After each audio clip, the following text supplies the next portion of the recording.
নমস্কার, শুভ সন্ধ্যা। র্যাপিড টাইমসে আপনাদের সকলকে স্বাগত। সারাদিনের সমস্ত খবর নিয়ে আমি তিয়া। ভোটের আগে রাজ্যের নিরাপত্তা ও ভোট প্রস্তুতি খতিয়ে দেখতে আজ থেকে জেলা সফরে রাজ্যের মুখ্য নির্বাচনী আধিকারিক মনোজ কুমার আগরওয়াল।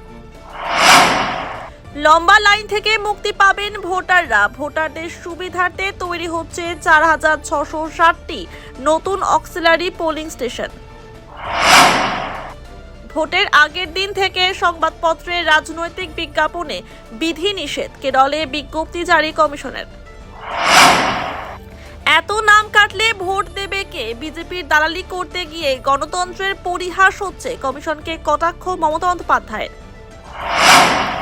তৃণমূলকে ভোটটা দেবেন, অন্য দলকে ভোট দিলে আমি আপনাদের সঙ্গে কোনো সম্পর্ক রাখবো না, আমি খুব সেন্টিমেন্টাল, বললেন তৃণমূল নেত্রী মমতা বন্দ্যোপাধ্যায়। যাদের নাম কেটেছেন সভা করে তাদের সঙ্গে কথা বলুন, অমিত শাহকে চ্যালেঞ্জ মমতা বন্দ্যোপাধ্যায়ের।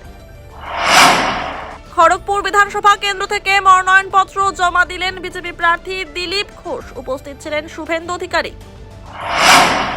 বাগডোগরা বিমানবন্দরে সাংবাদিকদের মুখোমুখি হয়ে মালদার ঘটনা সহ একাধিক বিষয় মুখ্যমন্ত্রী মমতা বন্দ্যোপাধ্যায়কে কটাক্ষ করলেন কেন্দ্রীয় মন্ত্রী অনুরাগ ঠাকুর। শিলিগুড়ির সূর্যসেন পার্কে প্রাতঃভ্রমণে আসা মানুষদের কাছে গিয়ে ভোট প্রার্থনা করলেন বিজেপি প্রার্থী শঙ্কর ঘোষ। শিলিগুড়ির এনজেপি থানা অন্তর্গত 34 নম্বর ওয়ার্ডের শহীদ কলোনি এলাকায় এক যুবককে বোতল দিয়ে আঘাত করার অভিযোগ উঠল আরেক যুবকের বিরুদ্ধে। ঘটনায় গুরুতর জখম হন যুবক, গ্রেফতার হয়েছে অভিযুক্ত। শিলিগুড়ির 28 নম্বর ওয়ার্ডের টিকেপাড়ায় রামনবমীর দিন শোভাযাত্রায় ধারালো অস্ত্রের আঘাতে গুরুতর জখম হয়েছিলেন এক যুবক। চিকিৎসা চলাকালীন মৃত্যু হল সেই যুবকের। গভীর রাতে নাকা চেকিং চালিয়ে প্রচুর পরিমাণে নগদ অর্থ উদ্ধার করল নির্বাচন কমিশনের এসএসটি টিম।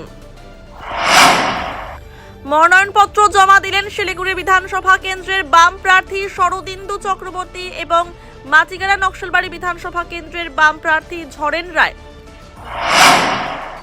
আগ্নেয়াস্ত্র, তাজা কার্তুজ সহ একজনকে গ্রেফতার করল প্রধাননগর থানার সাদা পোশাকের পুলিশ।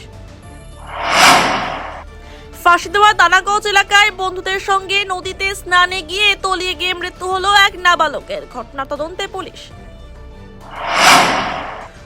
মনোনয়নপত্র জমা দিলেন জলপাইগুড়ির সদর তৃণমূল প্রার্থী কৃষ্ণ দাস। জলপাইগুড়ি শহরে বিশাল মিছিল করে মনোনয়নপত্র পেশ করেন তিনি। সারাদিনের সমস্ত খবরের আপডেট পেতে নজর রাখুন শিলিগুড়ি টাইমসে। শিলিগুড়ি টাইমসের খবর আপনারা পেয়ে যাবেন শিলিগুড়ি টাইমসের ইউটিউব, এক্স হ্যান্ডেল, থ্রেডস এবং ইনস্টাগ্রাম পেজেও। সঙ্গে থাকুন, দেখতে থাকুন শিলিগুড়ি টাইমস।